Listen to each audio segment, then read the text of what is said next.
వచ్చినప్పటి నుంచి ఏడుస్తూనే ఉంది. పాపం చూస్తే జాలేస్తోంది. జాలేస్తుందా? అయితే ఆ పిల్లని తీసుకెళ్ళి వాళ్ళ ఇంట్లో వదిలేండి, నేను బయలుదేరుతాను. అలా కాదు, పాపం జాలేసిందని చెప్పాను. మీ పిల్ల కనిపించకపోతే నేను రాత్రంతా మేల్కొని పని చేస్తున్నానే. నన్ను చూస్తే మీకు జాలేయట్లేదా? తను ఉదయం నుంచి నీళ్లు కూడా ఆకలేస్తే తనే తింటుంది. మీకు జాలేస్తుందా? లేదు, నాకు జాలీగానే ఉంది. మనం ఏమైనా టూర్కి వచ్చామా జాలీగా ఉండడానికి? పో. నేనేమన్నా తిడుతున్నారు, వస్తా.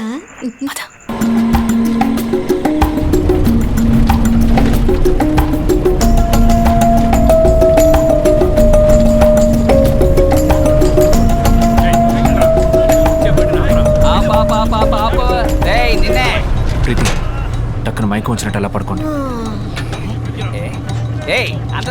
నేను చెప్పేవరకు ఎవరు బండ్లోంచి కిందకి దిగొద్దు. చూస్తావేంట్రా? సార్, ప్రీతి కళ్ళు తిరిగి పడిపోయింది, అర్జెంట్గా హాస్పిటల్ తీసుకెళ్తాను. చెప్తున్నానా, ఆస్పత్రికి అంట. అందరూ దిగండి. మనం వేరే బండి చూసుకుందాం. ఏ సోడబుడి దిగరా. ఎలాంటి దిగుతావా, కత్తి దించమంటావా? చంపేస్తా.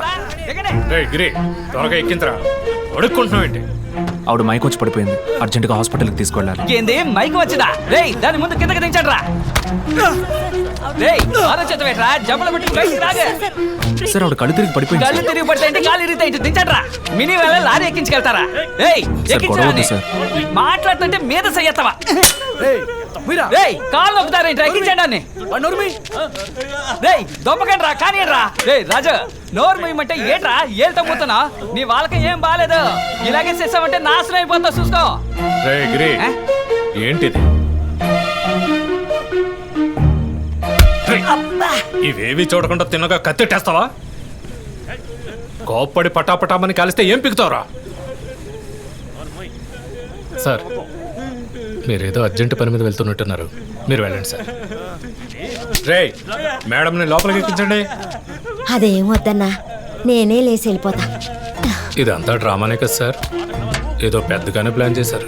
చూస్తూ చూస్తూ 6 పిల్లల్ని కాపాడకుండా ప్రశాంతంగా ఉండలేను.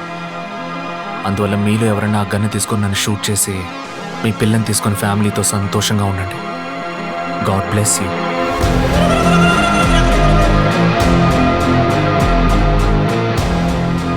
బాబు, ఏంటయ్యా ఇది? టైం వేస్ట్ చేయకండి, త్వరగా.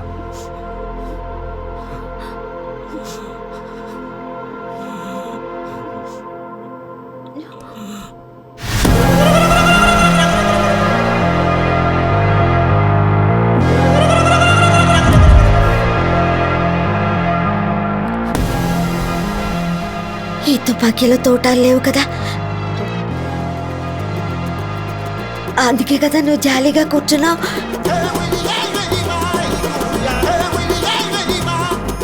నిన్ను కాల్ చేసి జైలుకు పోవడం కంటే గోవాకి వెళ్ళిపోదాం.